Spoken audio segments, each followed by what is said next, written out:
हरे कृष्णा, राधे राधे। आप सभी को भाई दूज की बहुत बहुत शुभकामनाएं। फ्रेंड्स, आज की वीडियो में मैं आपको भाई दूज की कहानी सुनाऊंगी। तो देखिए, कहानी सुनने के लिए हमें यहाँ पर एक गणेश जी लेने हैं। तो आप चाहें तो सुपारी से बने हुए गणेश जी ले सकते हैं, आप चाहें तो गणेश जी की इस तरीके की मूर्ति भी ले सकते हैं। इसके साथ देखिए, हम लोगों को तिलक करने के लिए रोली लेना है और यहाँ पर मैंने काले चने लिए हैं। काले चने लेना है और हमें गोले लेने हैं। तो जितने आपके भाई हैं उतने आपको गरी के गोले लेने हैं, और भाभी हैं तो आधा गोला। इसको पाली बोलते हैं, हमारे यहाँ पर पाली बोली जाती। आप चाहें तो पूरा गोला भी अपने भाभी को दे सकते हैं। तो भाई भतीज के हिसाब से आप गोले ले लें और हम एक लोटा जल लेंगे। इसके बाद देखिए, हम कोई भी प्लेट या कोई भी थाली ले लें, इस पर हमें स्वस्तिक बना लेंगे। आप चाहें तो आप सीधे ज़मीन में चौकी पर भी ये स्वस्तिक बना सकते हैं या प्लेट में भी बना सकते हैं। तो यहाँ पर मैंने प्लेट ली है, इस पर मैं स्वस्तिक बना लूँगी। हिंदू घर में स्वस्तिक का चिन्ह को बहुत ही शुभ माना जाता है, इसलिए हम जब भी कोई भी पूजा करते हैं तो स्वस्तिक जरूर बनाते हैं। आने के बाद हम यहाँ पे गणेश जी को विराजमान कर देंगे। और देखिए, इसके बाद हमें गोले लेने होते हैं। तो जितने, जैसे कि मैंने आपको बताया कि जितने आपके भाई भतीज भाभी हैं उसके हिसाब से हम गोले ले लेंगे। और कथा सुनने के लिए हमें एक लोटा जल लेना है, साथ ही हमें काले चने लेने हैं। तो सूखे काले चने हमें ले लेने हैं। आप अपने हाथ में काले चने ले लीजिए। इसके बाद सबसे पहले हम गणेश जी को तिलक कर देंगे, उसके बाद जल के लोटे में हम तिलक करेंगे उसे हम, और साथ में जो भी कहानी सुन रहा है उसे तिलक करेंगे। स्वयं को भी हम अपने आप को भी तिलक करेंगे। अब हम कहानी शुरू करते। एक ब्राह्मण की दो संतान थी, एक लड़का और एक लड़की थी। लड़की बहुत ही सुशील थी, वो अपने भाई से कभी भी नाराज नहीं होती थी और कभी अपने भाई को भला बुरा नहीं कहती थी। वो भाई अपने बहन से मिलने उसके ससुराल आया। बहन को जब पता चला कि आज मेरा भाई आने वाला है तो वो भागी भागी अपने पड़ोसन के पास गई और बहुत खुश होकर बोली कि मेरा लाडला भाई आने वाला है, मुझे क्या करना चाहिए। खुशी को देखकर जल गई। पड़ोसन ने कहा, तू तेल का चौका लगा ले, घी में चावल पका ले। उसने तेल का चौका लगाया, घी में चावल पकाने को रख दिया। इतनी देर में भाई आ गया। भाई आया तो उसने सोचा कि अभी खाना बना लूँगी, लेकिन जो तेल का चौका था वह सूख नहीं रहा था, घी में चावल गले नहीं। भागी भागी दूसरी पड़ोसन के पास गई। दूसरी पड़ोसन ने बताया कि गोबर मिट्टी का चौका लगा, दूध पानी में चावल पका। उसने ऐसे ही किया। दूसरे दिन भाई को रास्ते में जाने के लिए उसने सोचा कि कुछ खाना बना दूं। उसने आटे की चक्की डाली। आटे की चक्की जब पीसने लगी तो उसमें सांप पीस गया। बहन को पता नहीं चला। उसने आटे के लड्डू बनाकर और एक कपड़े में बांधकर भाई को दे दिए।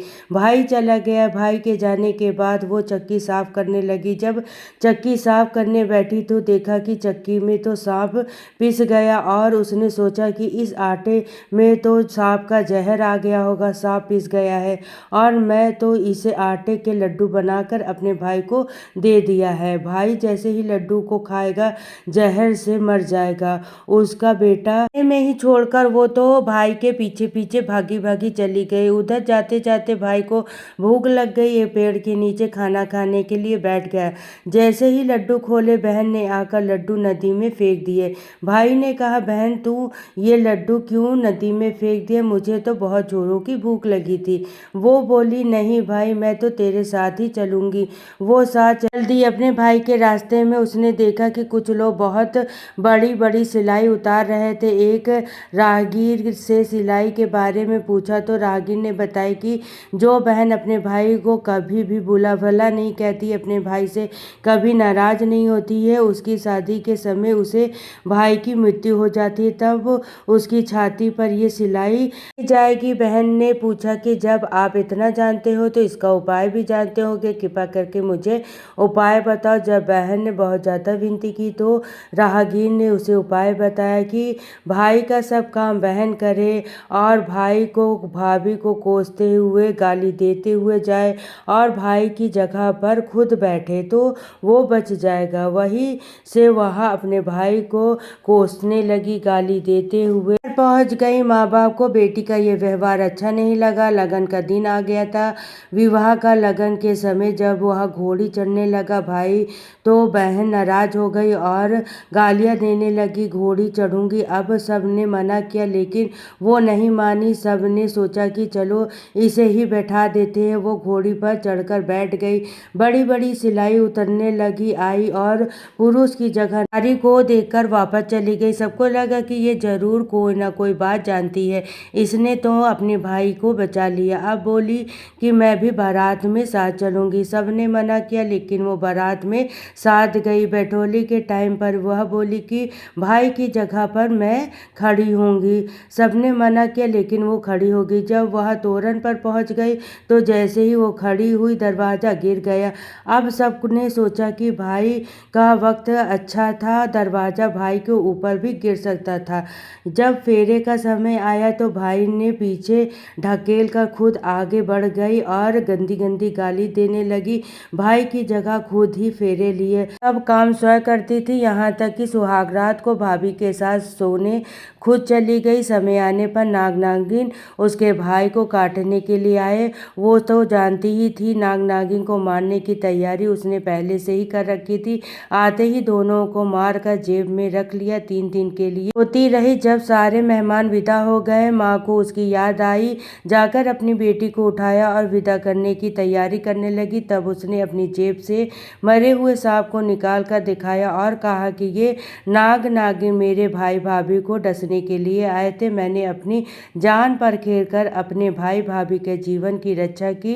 मैं इतनी नीच नहीं हूँ कि अपने भाई को गाली बकूं, लेकिन उसकी जान बचाने के लिए मुझे ये सब कुछ करना पड़ा। अपने भाई के पीछे मैं अपने बच्चे को पालने में रोते हुए छोड़कर आई हूँ। जब उसकी माँ और भाई को ये सारी सच्चाई पता लगी तो भाई ने अपनी बहन को बहुत सारा धन देकर बहुत सी आदर संस्कार के साथ विदा किया। हे भगवान, जैसे पहले उस बहन के साथ हुआ वैसे किसी के साथ ना हो, और जैसे बाद में उसके भाई की रक्षा की वैसे सभी के भाई की रक्षा करना। ये थी भाई दूज की कहानी।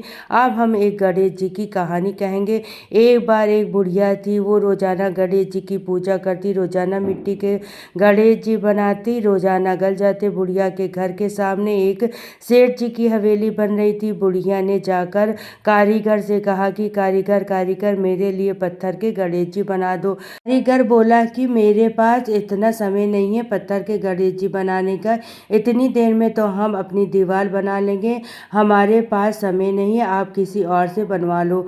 बुढ़िया को बहुत ही बुरा लगा। बुढ़िया बोली भगवान करे तेरी दीवार टेढ़ी हो जाए। अब उसके बाद जब भी कारीगर दीवार बनाए टेढ़ी हो जाए, दीवार को गिराना पड़े, फिर दीवार टेढ़ी हो जाए, फिर गिराना पड़े। शाम को सेठ जी आए तो सेठ जी ने कहा कि आज कोई काम नहीं हुआ। तब कारीगर ने सेठ जी को काम तो बहुत किया पर जैसे ही दीवार बनाते दीवार टेढ़ी हो जाती, उसे गिराना पड़ता। उसके बाद कारीगर ने बुढ़िया के आने की सारी बात सेठ जी को बताई। सेठ जी ने कहा कि मुझे बुढ़िया के पास ले चलो। कारीगर सेठ जी की बुढ़िया के पास ले गया। बुढ़िया के पास जाकर सेठ जी ने कहा कि हे बुढ़िया, मैं आपके लिए पत्थर के नहीं आपको सोने के गणेश जी गढ़वा दूंगा, आप मेरी दीवार को सीधी कर दो। सब बात गणेश जी महाराज सुन रहे थे। जैसे ही सेठ जी ने बात कही सेठ जी की दीवार सीधी हो गई और सेठ जी ने बुढ़िया माई को सोने के गणेश जी गढ़वा कर दे दिए। गणेश जी महाराज, जैसे आपने सेठ जी की दीवार सीधी की वैसे सभी के काम सीधे करना, और जैसे ही आपने बुढ़िया की मनोकामनाओं को पूर्ण किया वैसे ही सभी की मनोकामनाओं को पूर्ण करिएगा। इस तरीके से हमारे भाई दूज की व्रत कथा पूर्ण हो जाती है। व्रत कथा सुनने के बाद जो हमने हाथ में चने के दाने लिए थे, तो देखिए जितने भी आपके भाई भाभी भतीज हैं, ये सब 2-2 दाने हम यहाँ पर चने के रखेंगे, और उसके बाद हम जो गोला है हमने लिया था उसे तिलक करेंगे। तो जब आप ये गोले अपने भाई को देंगी तो पहले भाई को तिलक करिएगा, फिर गोला दीजिएगा, साथ ही में 2-2 दाने चने के भी दीजिएगा। ये चने के दाने भाई और भाभी को, ये भाभी को सबको चबाने होते हैं, तो ये चने के दाने भी आप ज़रूर से दे दीजिएगा। तरह से हम भाई दूज की कहानी सुनेंगे। कहानी सुनने के बाद जो जल का लोटा लिया था ये सूर्य देवता को अर्घ दे देंगे। तो इस तरीके से हमारी भाई दूज की जो कथा है वो पूर्ण गुड़ हो जाएगी। फ्रेंड्स, अगर आपको भाई दूज की ये कहानी पसंद आई हो तो वीडियो को लाइक करिएगा, चैनल को सब्सक्राइब कर लीजिएगा। फिर मिलते हैं किसी और वीडियो में, तब तक के लिए राधे राधे, जय श्री कृष्णा।